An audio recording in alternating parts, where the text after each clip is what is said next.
Hello, now this is part 2 for the Slavic legend tarot, a little bit of background to, or possible background to some of the cards.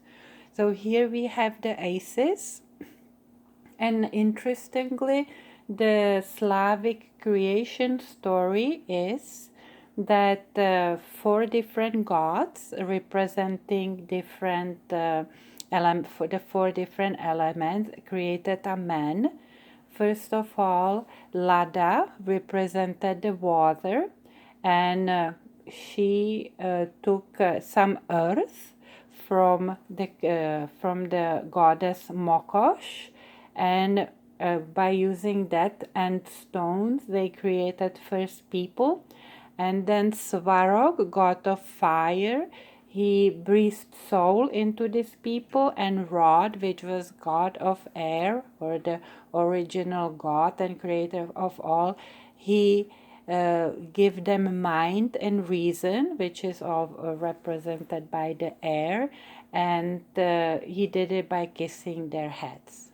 Also here we have on the wand we have a symbol for Rarach or Raroch, which is a mythical being in form of a firebird. Now when we look at the kings, again we start with the King of Swords, King of Wands, King of Cups, and King of Pentacles. They all have signs for their respective gods. First we have here sign for god Stribog, which was god of wind and sky. Here is the sign for god Svarog, which is god of fire and forge. And here we have the sign for Kupalo, which was good of summer and solstice, and also that was when the fertility rites were happening. Kupalo can be also represented in a female form, which would be called Kupala. Then we have also here King of Coins, and he's holding a coin with a Kolovrat on it, which represents strength and protection and well-being. It also represents the endless cycle of birth and death, and it can be a symbol of God Rod or Svarog, but it's very important symbol in especially in neo-pagan Slavic culture. Now there are a few minor arcana cards that remind me of some stories that I'm gonna use. I'm not gonna go through all of them. So we're gonna have the Three of Swords, which in Russian history is the black swan. In Russian history or culture, it's a metaphor for an event that comes as a surprise, has a major effect, and can be only understood in retrospect.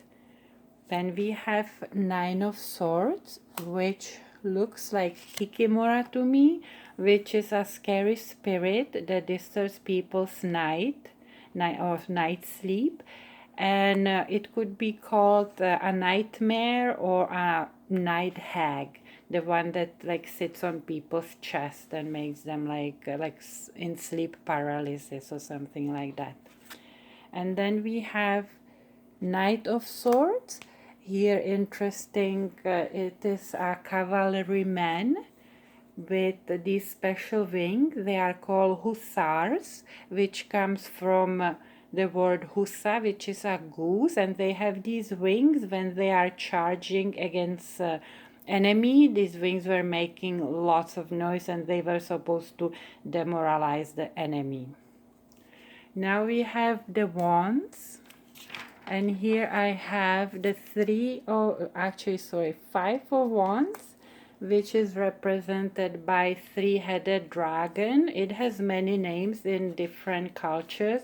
It's like called like Zmi or Drak or Sany, and it usually has three heads, and What is interesting, usually this dragon, it's quite smart, but it also sometimes happens that they tangle, especially their necks, and sometimes they attack each other, especially when they are in disagreement. So it's pretty good representation for the Five of Wands. Now in Eight of Wands, we have so-called zhar ptica, rajskaja ptica, or bird of paradise, or ptak Ohnivak, which would be a firebird. And usually there are lots of stories, but usually this firebird lives far away, and he comes visit the realm of people, and he loses a feather, and when people find it, they just love that feather so much they want to find the bird. So then they have to go on long quests, and uh, yeah, usually the bird actually doesn't even bring them happiness in the end. But it's quite interesting. It's in a lot of Slavic stories. Then we have cups. Four of cups. We have a pike, or we call it Stika. And usually this it bears a magical gift, usually a ring. So this Pike is bringing this special cup to the boy, but he's just not interested. So it's very good, even though it's a magical cup. Then we have a golden fish, or Zlata rybka, which in many stories usually a person catches the golden fish, and the fish asks to be let go, and if a person frees her after catching, she grants that person 3 wishes. So there are many stories about that. Now in coins, we have the golden goose, or I should say goose with golden eggs. And this is really good representation for the Four of Coins, because in the story that I know as a kid, it was a story about a farmer and his wife. They were for some reason given a goose that would lay golden eggs, every day one, but they became very impatient and greedy, so they decided they're gonna kill the goose and try to get all the eggs at once. But I'm sure you know what happens if you do that.